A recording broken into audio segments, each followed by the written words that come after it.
Final thing we'll talk about tonight is Sam Darnold went to the Jets. It landed flat on its face. Went to the Carolina Panthers. It landed flat on its face. He then did the tour of San Francisco. I went and sat there for a little bit, just soaked up all the knowledge. Went to Minnesota, did tremendous things there.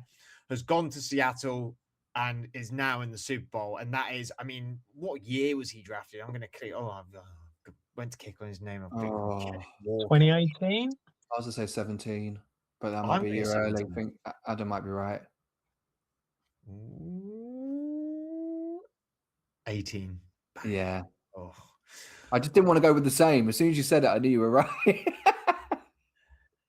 It's been a tremendous job what he's done to bounce back from the adversity of the Jets and the Panthers. And it's something that I hear on Rich Eisen and Chris Botman say all the time is that, you know, franchises do more damage to a young quarterback than young quarterback does to a franchise. And it just took a few teams to believe in Sam, and he's now in the Super Bowl. Now, I'm talking about this because what I'm saying is there's a few quarterbacks that are out there now that are on their second, maybe third, maybe fourth team in the same age range, maybe a little bit older, maybe a little bit younger for that fact, I suppose, who could be on the same journey. We saw it at Baker Mayfield. However, Sam Darnold and Baker Mayfield have been on the exact same journey. Baker getting drafted number one, Sam going pick 3, right? It was 3 because it was Saquon that went at 2.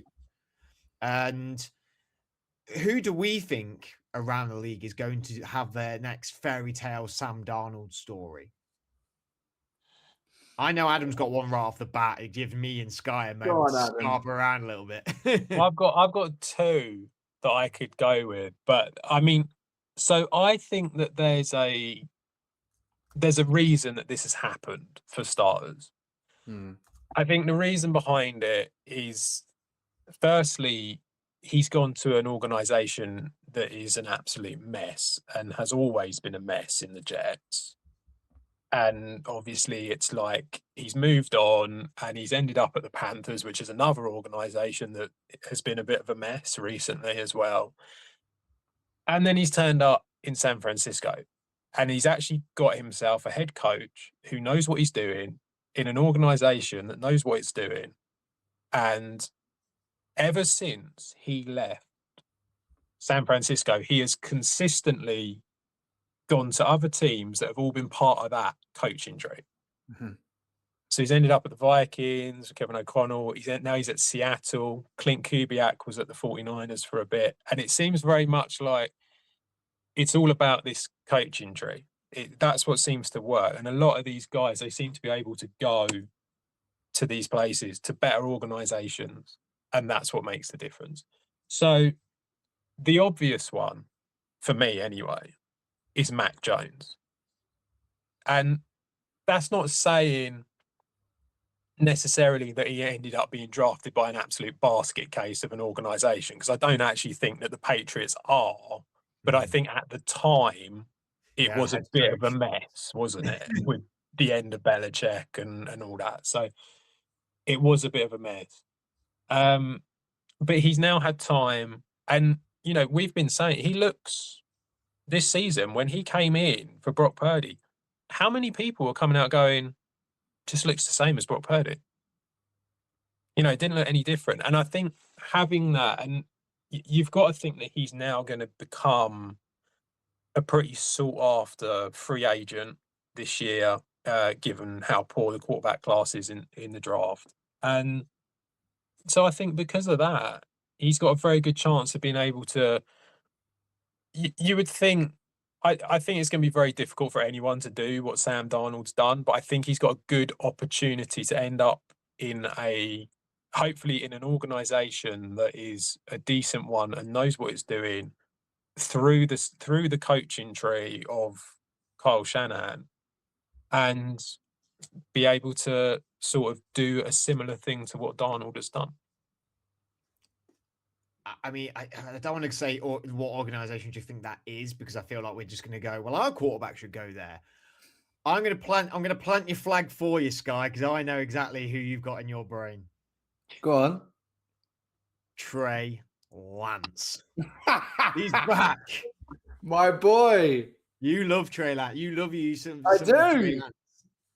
Still young. Don't get drafted that high and not have something in you, especially I actually have like your Trey Lance is my Anthony Richardson. Is like I'm like I can't give up that he might be quite good somewhere. I just don't have a clue where. I like that. I didn't know we were going to go because I was sat here being like, well, obviously it's not like a Herbert or Dak or Stroud because they've all done something in the league. A lot of people would probably say Bryce Young. I don't think that. I just have to say, I agree with Adam about Matt Jones, but I also feel I was a little bit harsh on Brock Purdy. I think that's more Shanahan coaching him up. But that's what a lot of people. That's the point, though, isn't it? That's what a lot of people said. Yeah, well, they shouldn't have said that because that's harsh on Brock Purdy. But I get where you're coming from. He could go to, like we've said on other episodes, he could go to the Steelers, for example. It doesn't look like it's going to happen with what's happened, but he could go somewhere. But yeah, mate, Trey Lance caught me off guard. I mean, if we were talking 10 years ago, I used to bang the drum of AJ McCarron. He never got his chance. My boy AJ, right? Bring him back.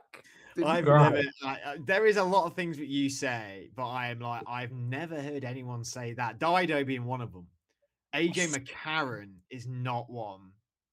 Mate, there was even the podcast recently. Why can't I remember? Someone on the podcast with Edelman from the Bengals basically saying that like he should have played in that playoff run instead of Andy Dalton. But I think this is interesting because you do get those quarterbacks where like people think they're going to take off and it doesn't happen. But yeah, maybe there are some uncut gems. But one thing just on Sam Darnold though, like Joe Douglas even come out and said, I can't remember the exact comments, but he was obviously singing his praises. I think it was just it's good that it's worked out for him. But as you've both said, it was a classic case of going to somewhere like the Jets where it's just not going to happen. I just can't get. I was going to say, have you actually got any names? I've got a very, very obvious one. I've got a very obvious one, but then I've got ones where I'm like, it probably isn't relevant now, but it could happen in a couple of years. Like someone really sticks out to me for some reason. But Malik Willis is an obvious one. Malik Willis is someone as well who I think could go to somewhere, has clearly showed it in Green Bay this season. But Green Bay's a good team. You know, they're a good team. He was at a Titans team that was devoid of talent under a coaching tree that was just rubbish. It's the same coaching tree, though, isn't it? What, Green Bay? Yeah. No, Shanahan. It all comes through Shanahan. Yeah. Yeah, it's the same thing again. Organizational wise, let's say I'll say my little thing for a minute, but Willis and Mac Jones are the front runners. We all three of us believe. I think. What organization then? Go on, and you've got one. I've been scrambling my brain trying to go through all the backups. I think Josh Rosen. Is he going Josh Rosen? How far back are we going with this guy? Sam Howell's like not a bad shout. He didn't even play bad in Washington. He didn't play bad, and he was good at North Carolina as well. Like a lot of my mates in the US, like sing his praises, and obviously. He's at the Eagles now, right? He's been. I know, obviously I think he's at the Eagles. So he's had a couple of years. At least it's whatever we say about their coaching coordinator choices and Sirianni. At least it's in an organization where they've been winning. Do you know what I mean? He's probably at least been surrounded by some good stuff. So yeah, I mean, couldn't tell you his age, but I'm going to go mid-20s. He's got to be around 25. I think he is 20. Nothing wants to load for me. He's not been in the league that long. He was starting at Washington 2-3 years ago. It tells me everything but his age. Annoyingly, he got drafted. Well, we was out 2022. He's got to be about 25. Like I think if he ended up in a decent spot, 25. There we go. Yeah, thank you. Like you said, I don't think he was that bad when we saw him start. It was just an awful O-line in Washington. Obviously, things have changed since then, other than this season. But yeah, that's the name. I've got a name, guys. What organization do they go to though? Where would Sam Howell go to? No, like all three of them. I mean, there's not that many opportunities at franchises that I think will accelerate them. You could maybe say Bob Saleh at Titans, at Tennessee. But the thing is, like, if you're Sam Howell or you're, like we mentioned, Trey Lance, like, if you are in your mid-20s, maybe you wait and obviously you don't hope for your teammate to be injured, but sometimes that is better than being a backup on a bad team. Who needs a quarterback? Oh, I mean, Yeah. Minnesota. I think they'll stick with McCarthy. they stick with will. Kevin McCarthy. O'Connor will pull some magic out. Although of they McCarthy. they will probably bring in someone who has the potential. So yeah, I mean that kind of actually would make sense to I bring think in that's someone probably like the that. only one, to be honest with you. I mean, had Miami got a head coach? Jeff Miami have got Jeff Hafley. Jeff Hafley from that tree a little bit. No, not really. I mean, I know that they're probably going to go with Rodgers, but Pittsburgh now we've got McCarthy. I think Matt Jones for Pittsburgh. It would be so hilarious if we get Malik Willis, because Malik Willis is who I wanted us to draft. Big shout, Kenny Pickett. Does he have a comeback out of nowhere? No. He's the one who leans in towards what we were saying, like the people where people try and say it, but it's just not going to happen. I have one where it's not maybe relevant now, but it really could be in a few years. Michael Penix. Yeah. I don't think they extend him. I just think the injuries. Was he a free knee injuries? I don't know. He's had a lot of injuries. On the what flip about side, Anthony Richardson? I said I go to bat for Anthony Richardson. I think he's going to end up leaving, isn't he? Yes. They're not gonna keep him, and he's gonna end up leaving, and someone's gonna need a backup. And maybe if he ends up in one of these organizations that helps him over time, he's got a chance of being able to do something. But I used to think Drew Lock always had something in him, but I'm over that now. Thank God for that. Yeah. Obviously, he's gone back to Seattle as the backup. Like, I think there was a 2-year. Yeah. I'm just thinking, where does Richardson go? Because you're going to be like, he's got to be in a similar style offense. He can come to Green Bay if he wants and sit behind Jordan Love. I don't hate that at all.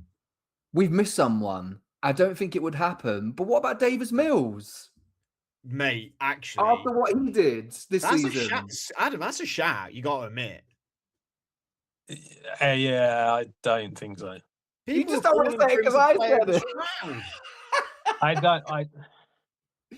He looks good for Houston. Was he 3-0? If we're saying Sam Howell, yeah, you're saying Sam Howell. Let's get that for a start. Yeah, me and Fred are the team. The Wolves. I'm Team Sam Howell. I'm also Team Anthony Richardson. I really am. I'm into that. Do you know what? I think, yeah, again, if I'm making the case of Trey Lance being drafted high, and if you've got something in you, I mean, Anthony Richardson, his downfall was just again. I've got such a good shout. Okay. Joe Milton. No. People love. I love Joe Milton's good. He throws it too hard. Mate, get harder hands then. Don't be so soft. He's got an unreal arm. That ball ain't taking my head off. He ain't throwing it properly. I want that energy. I like Joe Milton. I'm big on Joe Milton, but never got an opportunity. Never got a starter's opportunity, admittedly. If you had your Steelers offense from about 2005 to about 2013, when it was like play action, deep ball, that Joe Milton would be your guy. Oh, yeah. I'm all about that, Joe Milton. Joe Milton's not in the same category, though, unfortunately. He's not, because he hasn't started properly. He's not had consistent starts. He wasn't drafted high. I mean, Davis Mills wasn't drafted high either or anything like that. I suppose we've got to sort of stick with people who are drafted high, aren't we? Howell was second round, I'm sure. Yeah. I'm sure he was second round. So who we said who was in the first round? Mac Jones. Mac Jones was first round. Yeah, Mac Jones was first round. Mac Jones first round. Malik Willis was second round, admittedly. Or was he third? No, he was second round. Who else did we say? Who was a first round pick? Richardson. Trey Lance, yeah. Actually, someone else has just stuck out at me, and you're both going to laugh and go, no. Can I just say no before you say it? Hear me out. Justin Fields. I had, Fred, I stopped myself. At the right team. You've got to see what team's he been on. It's I've been batted bad. too hard for him, Fred. I've gone. I've given up. Where's he been? The Jets and the Steelers. Jets, Jets, Bears. Steelers, and Bears. Bears. Yeah. God, what a horrific. I Where wonder would- why the poor bugger's done in. I Jesus. saw an We've article the missed other a day really saying- obvious one that could be the story for next year. Actually, we've just missed a really, really, really obvious one. Daniel Jones. No, No, you class that as he's- an obvious one he's now. not it. He's not it. You talk about like Darnold didn't get to the Super Bowl last year. He had a playoff run. Daniel Jones didn't have a playoff run this year, but he was playing tremendously. I've got to at least give Sam Darnold credit that he can dissect a defense and read coverages and make the right throws. Daniel Jones, I mean, riding the coattails of Jonathan Taylor for 10 weeks is not it for me. Would you plant your flag on that? That he rode Jonathan Taylor's coattails for the whole season. I remember when we were talking about reminiscing about starting the pod 3 years ago, the amount of stuff me, Andrew, and Adam would do where I would just say, he is not it. Oh, we're keeping for the Giants. You let Barkley walk. Like, of course he can be a bridge quarterback. Fair play. He had a decent start to the season. But I think that Colts defense was lights out the first quarter and a half of the season. And Jonathan Taylor is, you know how much, especially like, that's when I first started watching college when he was on the Badgers. Like, he's so good. And again, they play in the South. That helps. I mean, no, Jags didn't start well. Texans were good. Titans are there. Like, sorry, Daniel, you're not it. Any love for what's his name? Oh, Will Levis. Think he might go anywhere? I forgot he even existed. I mean, he doesn't know I exist, but I forgot he existed.